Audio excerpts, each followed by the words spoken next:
talk, there will be 4 levels as recommended by Pierre. There will be a general level which should require just the basic mathematics that everyone should have. And then there's the undergrad probability level, which probably would require you to have taken one course, Math 3029 or equivalent.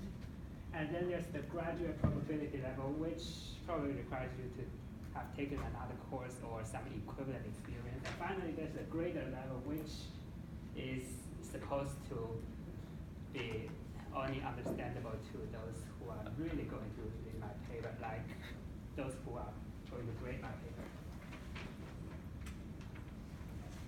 So we start with a problem. If you have some cash and you would like to purchase some stocks, hold for a year, then sell them, how do you maximize the gain? That is, how do you minimize the loss? We're always going to be talking about minimizing loss. It's a convention here. So suppose you have n stocks to pick from, and your strategy is to invest a portion xi of the cash into stock I. Here, xi is a number between 0 and 1. Then your strategies are defined by a vector x. Here, x1 plus x2 plus xn equals 1. This is basically what portfolio selection is about. Now, let the loss from the investment be L equals Lx. Here, since the investment outcome is uncertain, Lx is a random variable. It depends on x, but it's not determined by x. So we would like to find some x that minimizes Lx.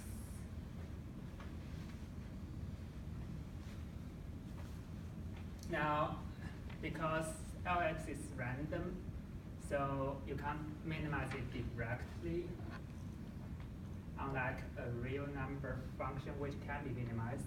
So the usual solution, which came back all the way from the beginning of probability theory, is to minimize its expectation.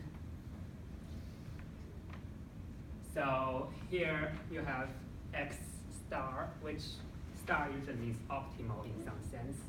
And argmin means picking the argument x that minimizes this quantity. Here, this is expectation of the loss.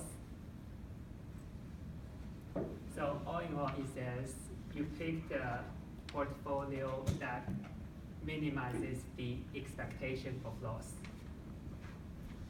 Now that is pretty basic in probability, but we don't need to accept it on face value.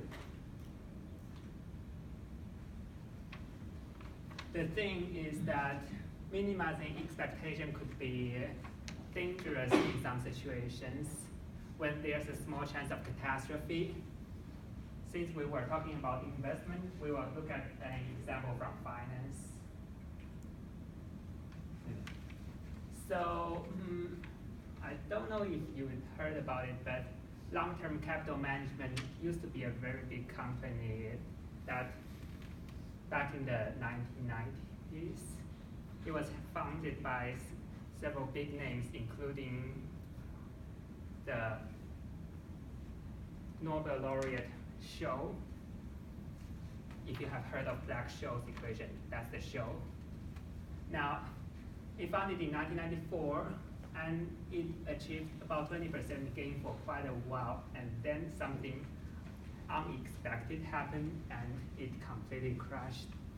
Now, because it was too big to fail, it got bailed out, but the bailout cost $4 billion,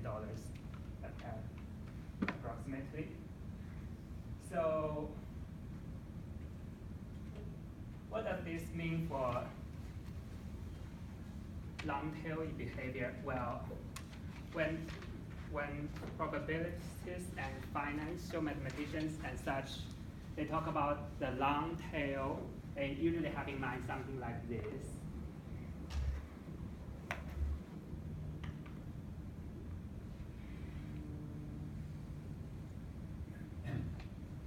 So if you have seen a probability density graph, This is basically a probability density graph, and most of the times you will see that a random variable with values around this region. But there's this long tail that happens only once in a while, but when it happens, it has a huge effect. That's what the long tail is. It is a pretty big deal, as you can see here, and it can be easily underestimated. So, in order to deal with this dangerous long tail, we can try to control its tail directly. Instead of just concerning the expectation, we can concern the expectation of the tail. Let's consider a normally distributed random variable x.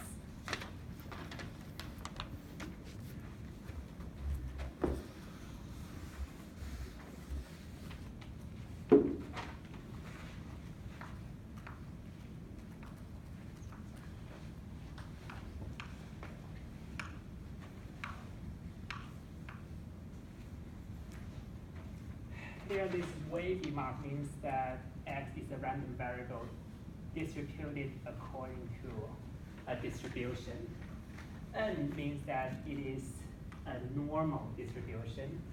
Mu is the average or the mean of the distribution, and sigma squared is the variance. Now, I admit you probably probability basic course to know this, but I think everyone should know this. So the normal distribution is the famous bell curve.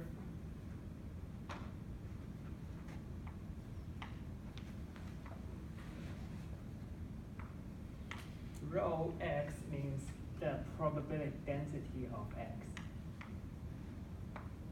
So this is the graph. Now, suppose we are not only concerned about the average value of x, but also its average at the tail. Then we can consider, for example, some alpha, and let it be 60%.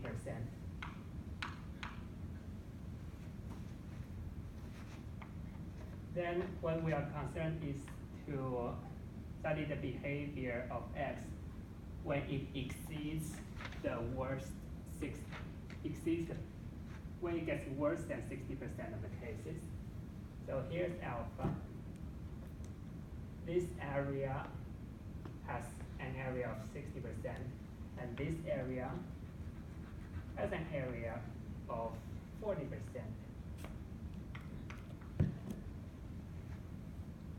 This value, the value that separates between the best 60% and the worst 40% is the quantile at level 60%.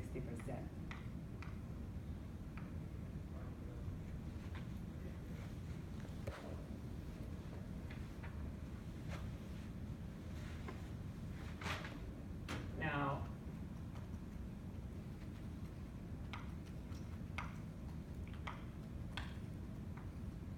this is the expectation of x, but we are not talking about the expectation. We're talking about the expectation conditional on it being greater than its quantile at level alpha. So we write it as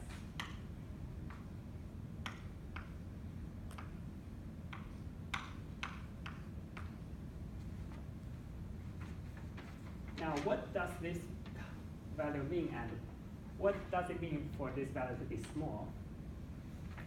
Imagine, say, this area and make this out of a piece of metal sheet. Then this value is basically a pivot point upon which the metal sheet would balance exactly. Kind of like, this part is is where you can balance the whole metal sheet exactly. That's the expectation. And this middle pivot is where you can balance the tail of the sheet exactly. That is what you can call a tail expectation. And this will occupy us for most of the rest of the lecture.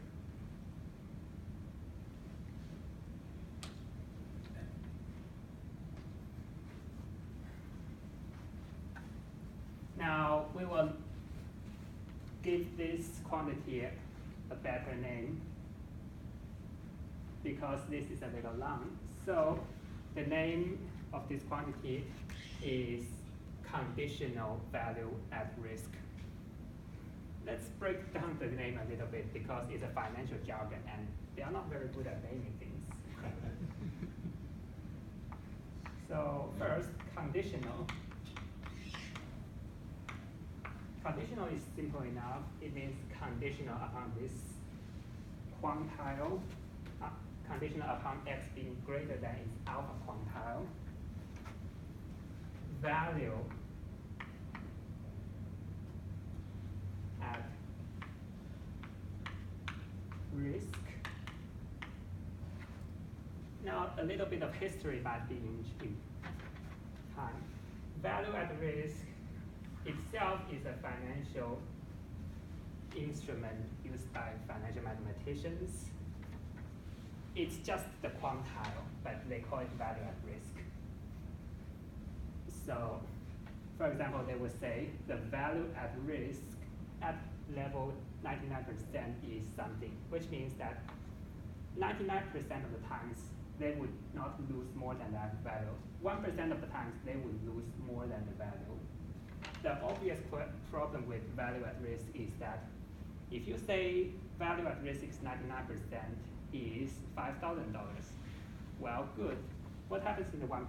It could mean you lose $1 million in the 1% worst case.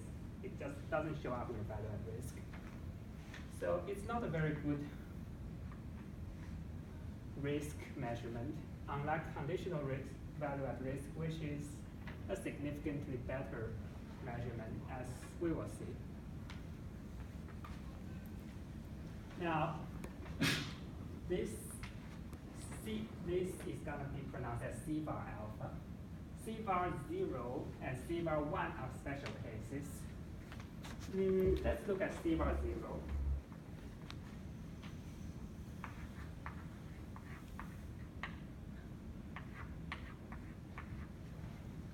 Now, from the diagram, we can easily see what C bar 0 could possibly mean. Take this alpha, set it down to 0, then we will move this line all the way back to the negative infinity, which means it would just be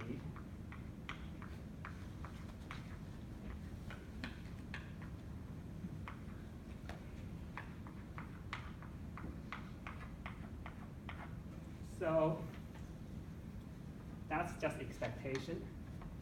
C bar 1 is basically when you do the opposite and push this line all the way to the right.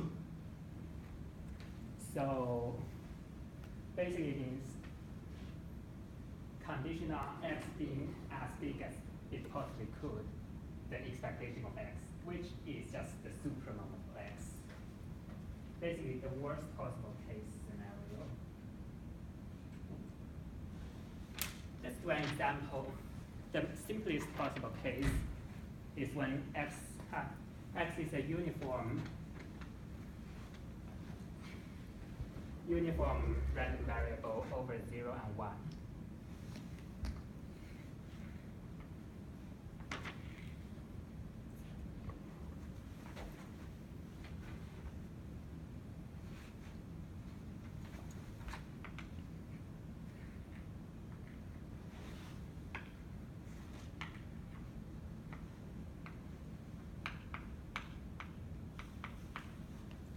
So what would be its quantile at level alpha? Well, here's alpha, and here's 1 minus alpha. Its quantile at level alpha is just alpha. And what is its C bar at level alpha? well, it's just a pivot at which point this part of this distribution can be balanced down, which is easily seen to be the midpoint between 1 and alpha. So we obtain the simplest case. C bar alpha of x is 1 plus alpha divided by 2.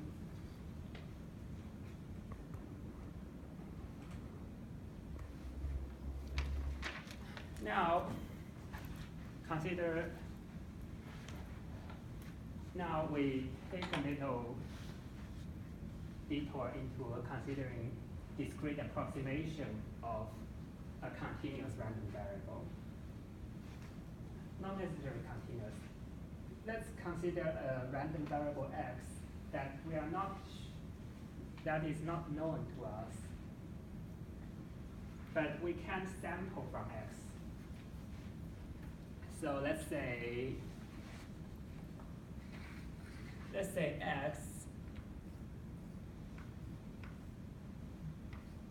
x is a dice, let's say.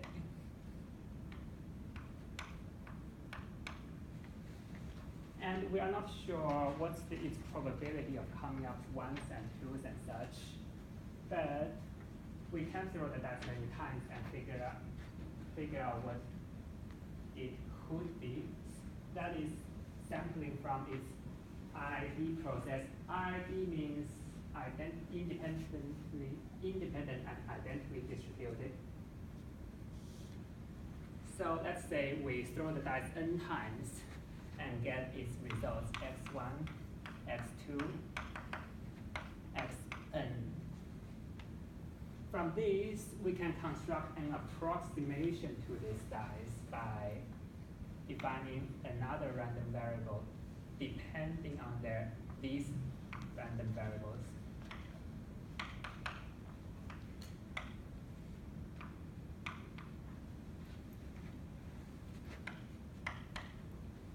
So if you think about it, this is kind of a second order random variable. This is going to be important and might be a little confusing, so keep that in mind. Ln is a random variable whose construction is itself dependent on some random variables. Ln is an approximation of x defined by Ln equals xi with probability 1 over n.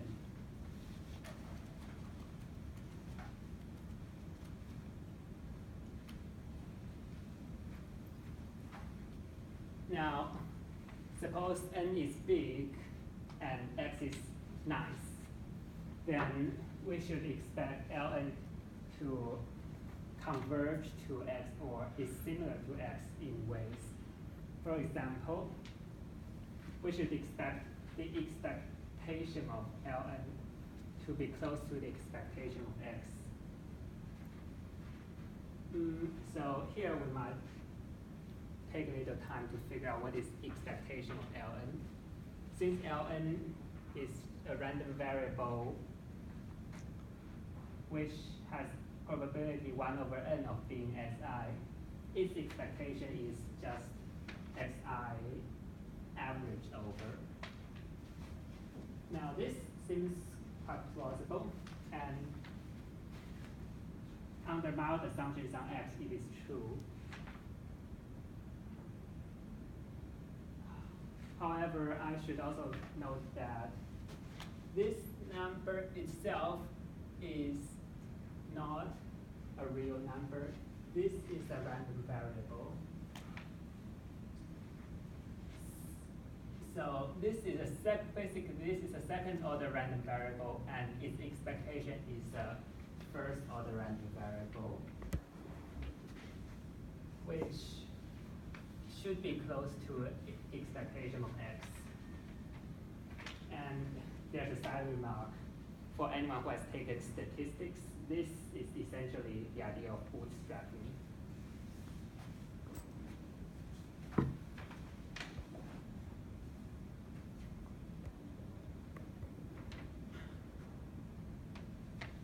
Okay, things get a little harder now. So now we Now we are going to attempt to generalize the central limit theorem from expectation to C bar.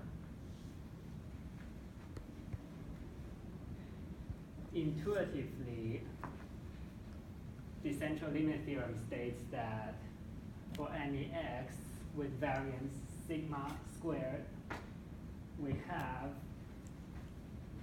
this equation here. Now,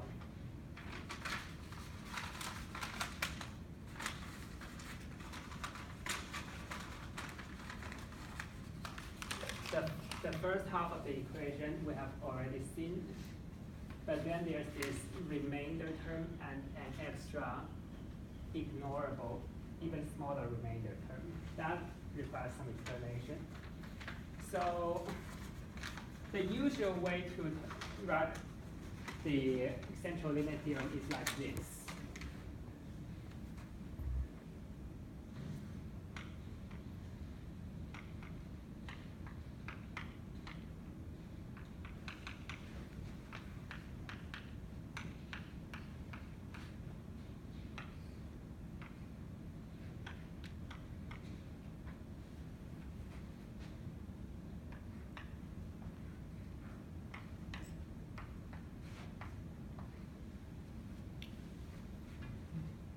This is the average from n samples of x. This is the expectation of x.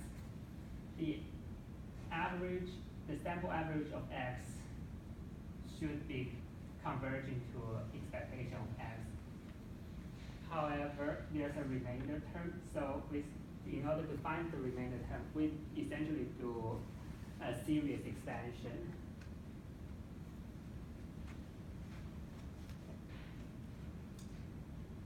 So think about Taylor expansion really. This is just like Taylor expansion.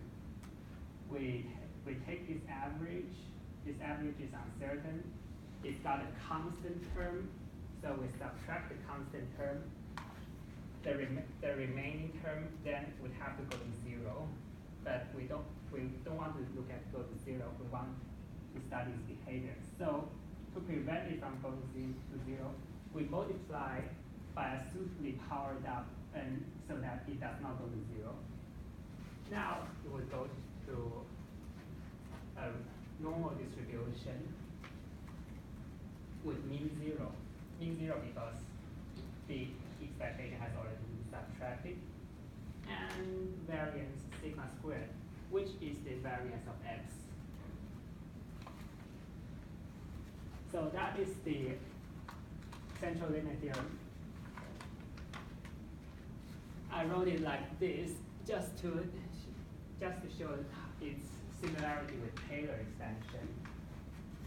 If anyone has done asymptotic analysis, this is basically an expansion of a random variable at infinity, or Taylor expansion at infinity.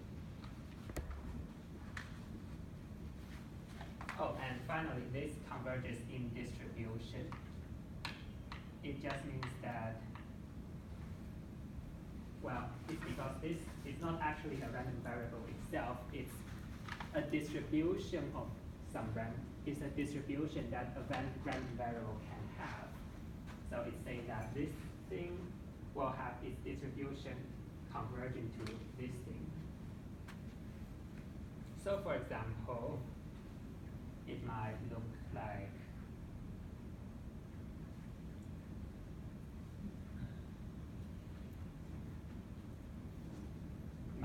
this, and eventually it will get closer and closer to a bell curve. That's what convergence in distribution means.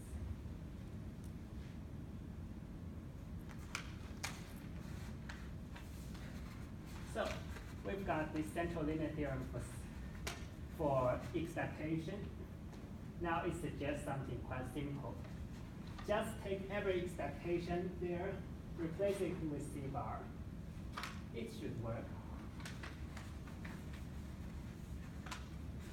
Here we require x to have finite variance, just like in the original central limit theorem. But otherwise, it almost works exactly. as we'll see, it doesn't work for all alpha, but it works for most. So let's see what changed in this generalization. Expectation became C bar, expectation became C bar.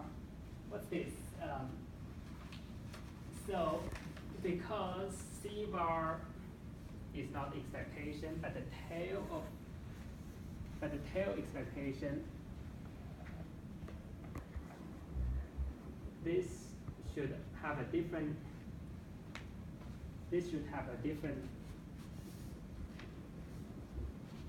variance, limit variance than the expectation. So we write it as sigma as a function of alpha. Now we already have one value of sigma alpha.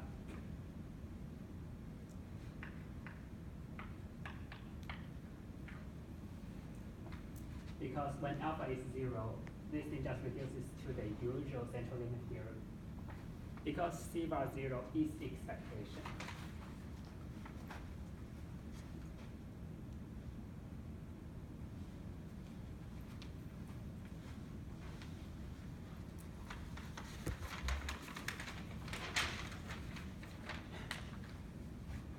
So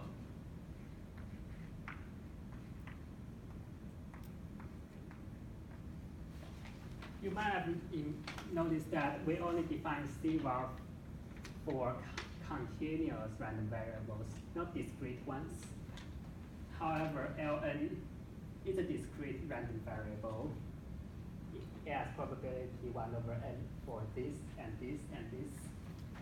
So the definition of C bar for discrete random variables is a little tricky.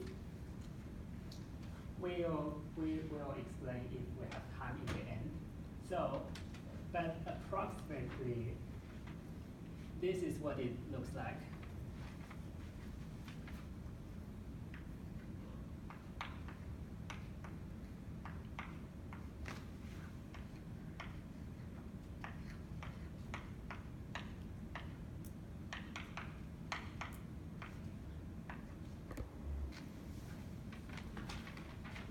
So start with this thing, x, a little parenthesis I. That is basically the ith biggest x out of x1, x2, xn. And this is saying that you take the biggest term, the second biggest term, all the way to 1 minus alpha big n biggest term, and then take their average.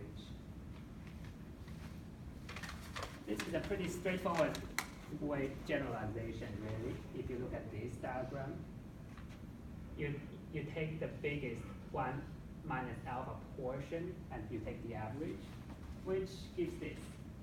Of course, there's the obvious problem. What if 1 minus alpha times n is not an integer? Well, the answer is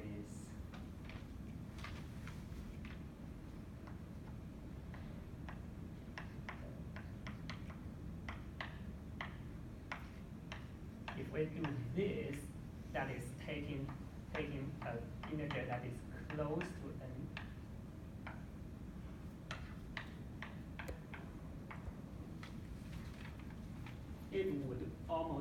it would work, and the error as n goes to infinity would go to 0, so it's all good. This equation is a lot easier to handle. Now with that, we proved that sigma alpha equals this quantity. So let's start with V. V means variance. This is quantile of x at level alpha. This plus requires some explanation here. So plus is let x be any real number. X plus is just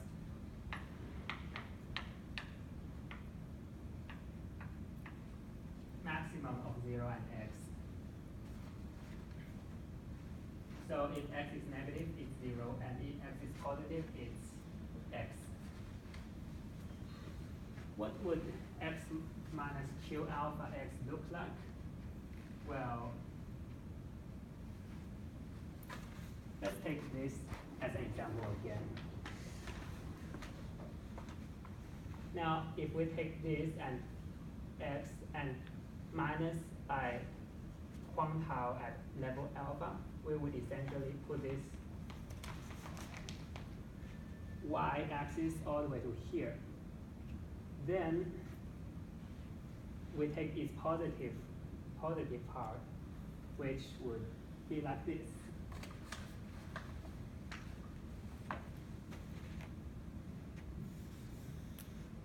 Step 1, moving this axis to here.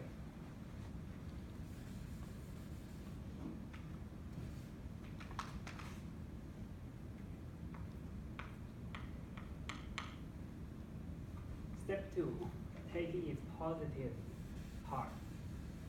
All the negative part disappears and gets piled up basically as a gigantic spike at 0.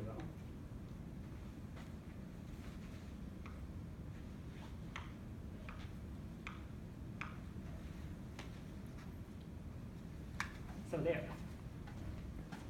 And finally it is divided by 1 minus alpha. This whole thing's variance is equal to sigma alpha squared. It's quite miraculous. Of course, we will check its limit case. Alpha equals 0. We already know what alpha equals 0 should give. So when alpha equals 0, that gives us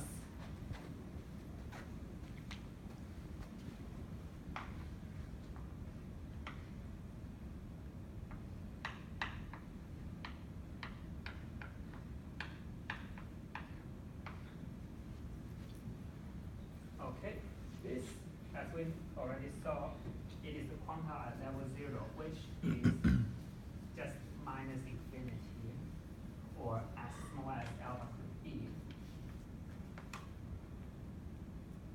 Let's just say minus infinity. Now, it will actually be a little weird to move this actually to minus infinity, but so let's try approaching minus infinity.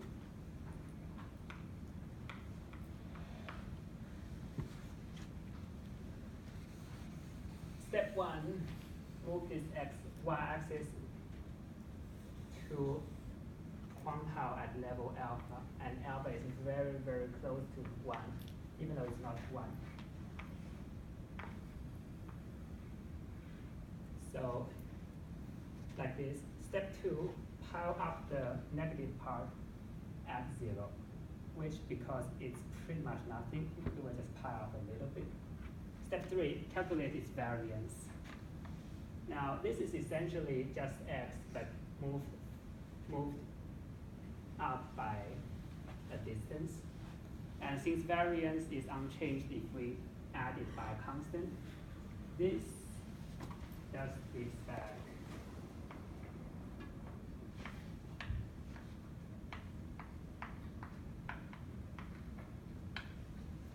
Which is exactly what it should be. Good. Now that's all theoretical. So we have done some numerical experiments on this. So consider x uniform over 0, 1, and 2.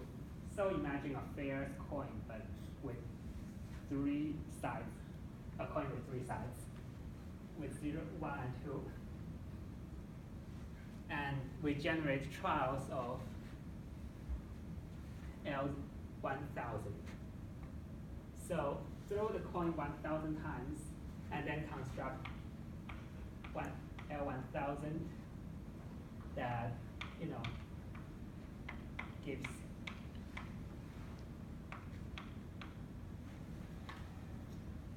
And then we do that many times, calculating the C bar of L 1000 each time. And see if this thing has a distribution that is close to normal. It does. And we also calculate its variance and see if it fits the theoretical prediction. Here, the blue line is the theoretical prediction, and the little scatter plots are the actual ones. They fit pretty well.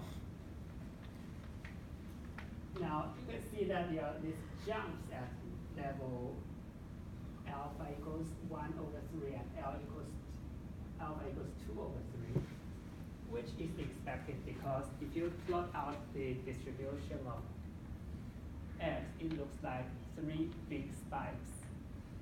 It is only natural that something weird is going to happen at these spikes. So what happens at these jumps? Something pretty interesting happens.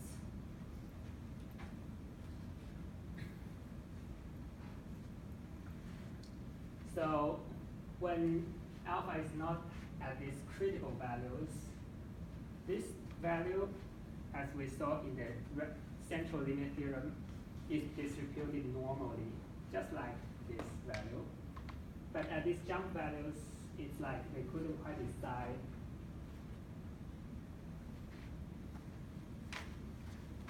So if you see here, at level alpha equals 1 over 3, just on the left side, there's a standard deviation of about 1.2, and just on the right side, there's a standard deviation of about 0.7.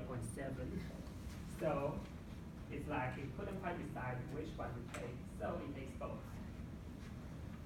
On the left side, it uses the higher standard deviation. On the right side, it uses the lower standard deviation, and they meet in the middle, like that.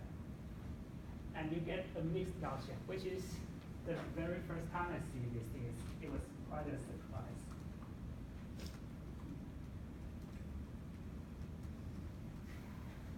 So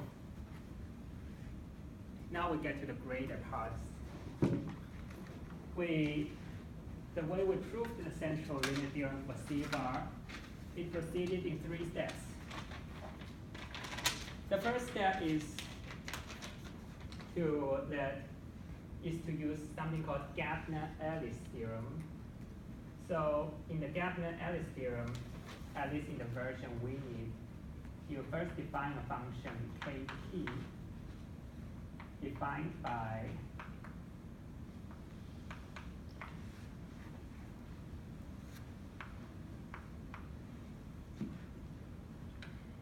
now this might look a little strange, but if you have taken a second course in probability, you might recognize this as a variant of the cumulative generating function.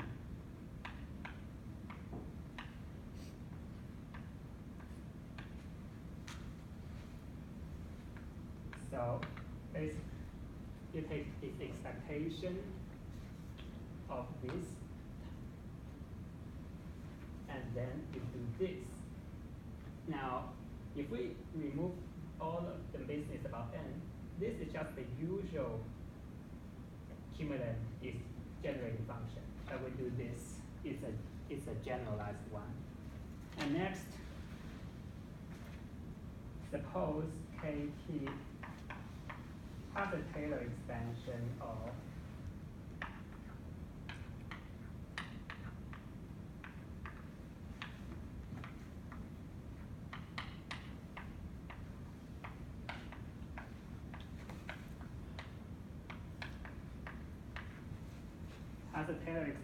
up to second order. No more is necessary in a neighborhood of t equals 0. Then we have the central limit theorem.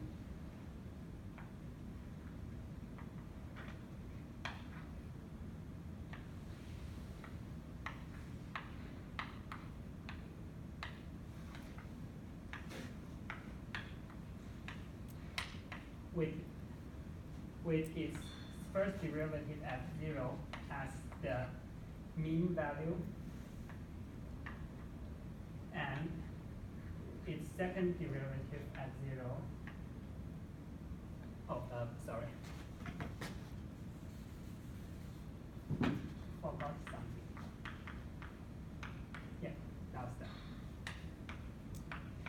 And the second derivative at 0 being the variance term of its limit normal distribution. Now, since we know this is close to this, we plug this into here, and then we solve this, which after some big calculation gives an integral equation. This equation is then solved.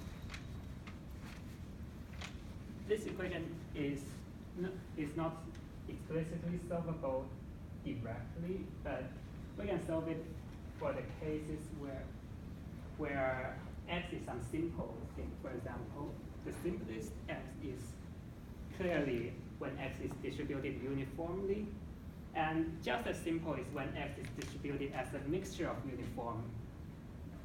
That is, instead of one block here, you can have, say, a few blocks here and there. That is also explicitly solvable. So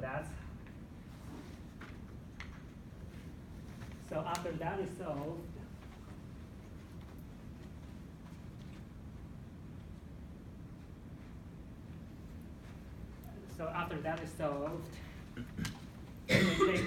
we take the limits so that each of these blocks become compressed so that like this.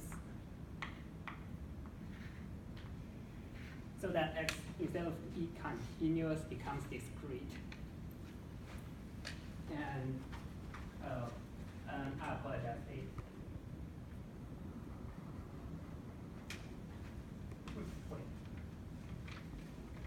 Yeah.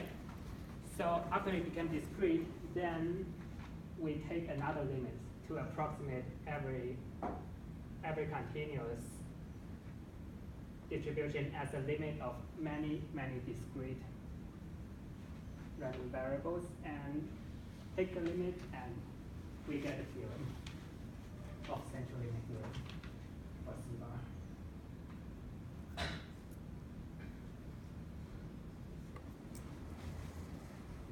Finally, there are many limit theorems in probability. Central limit theorem is only the central one. There's also the strong law of large numbers, which states that, let's briefly consider the strong law of large numbers for expectation. It is really simple. It just says,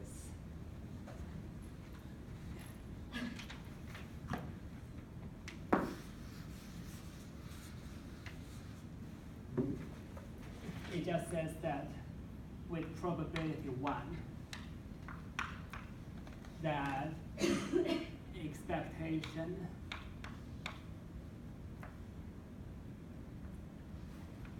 converges to,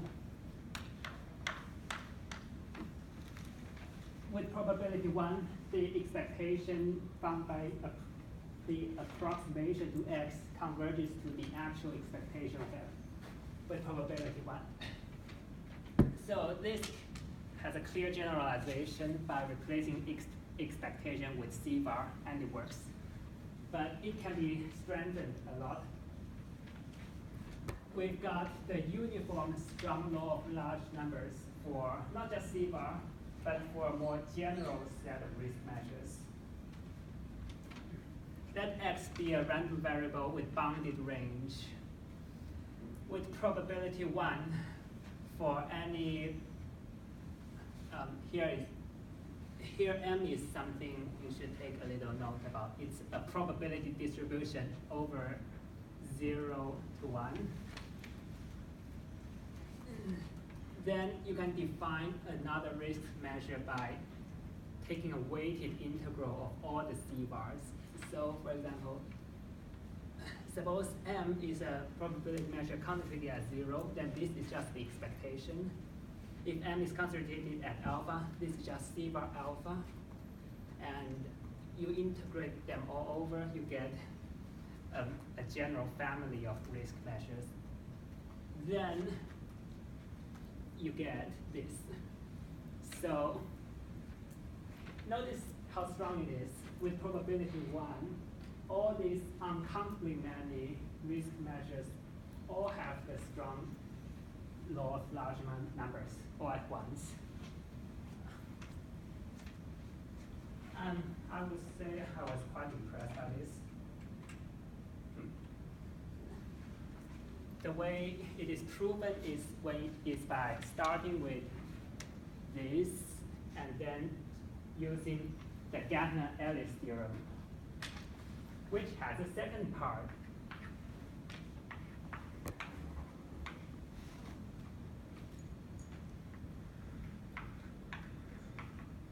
The second part is just a law of large numbers.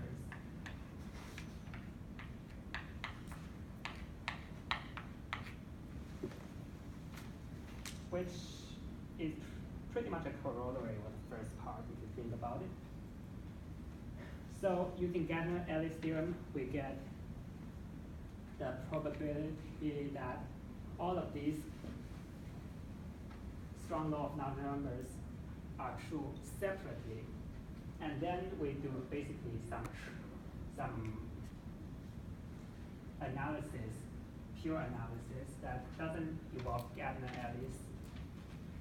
And then we get a uniform bound out of all of them, bootstrapping up from these separate bounds.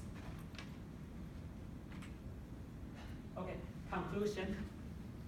Conclusion 1, expectation is not necessarily the best for describing the relevant behaviors of a random variable. Sometimes you want to know more about the random variable, so that you can control its worst case scenarios. Conclusion 2, minimizing the C bar of risk instead of the expectation allows more prudent planning so that you won't be like long-term capital management. And finally, there are remarkable generalizations to basic theorems of probability theory once expectation is replaced with C bar. And as we see in the last uniform strong law of large numbers, you can replace it with even more general risk measures than C bar. And that's it. Thank you very much. 49 minutes. Questions, please. So in your proof of the central limit theorem, you get that the rate of convergence depends on alpha. Like if alpha is very close to 1, you have to take lots more samples. Yeah, totally. There are more numerical graphs that show it, and I think it could only be also be shown analytically by basically doing the Taylor expansion to even higher terms, but I did not investigate. But you always have like the little o n to the negative a half.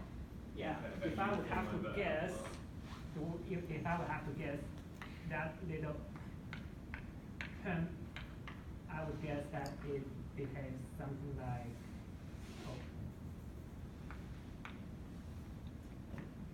I think I would guess it's actually big O, this. And I think under mild assumptions, this is true by the Efron-Stein theorem. That would be independent of alpha. The convergence rate, Yep. it would be dependent on alpha. There's a paper that actually talks about it. I can give you a reference later if you want.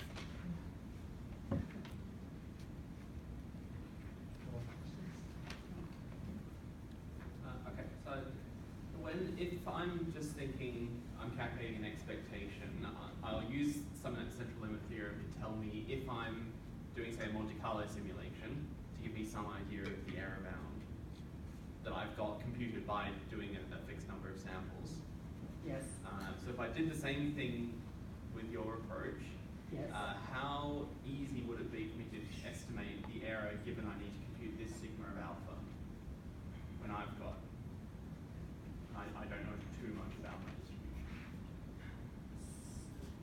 So there are two ways to look at this. You can just sample a bunch of terms in X and look at the behavior of C bar alpha of Ln and see if it seems to converge. And there's also another way to look at it, which is in the Monte Carlo application, there are actually studies of optimizing directly the C bar of Monte Carlo instead of the expectation. That is another approach.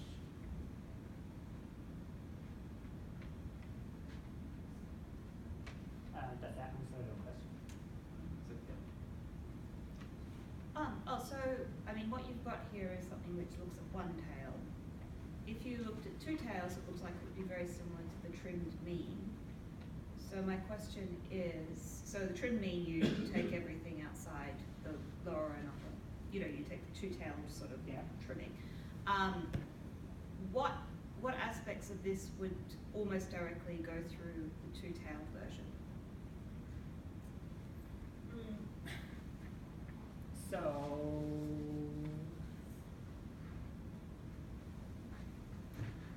I would imagine that most of it would go through, because when you trim the upper and lower tail, what you're doing is making it even nicer.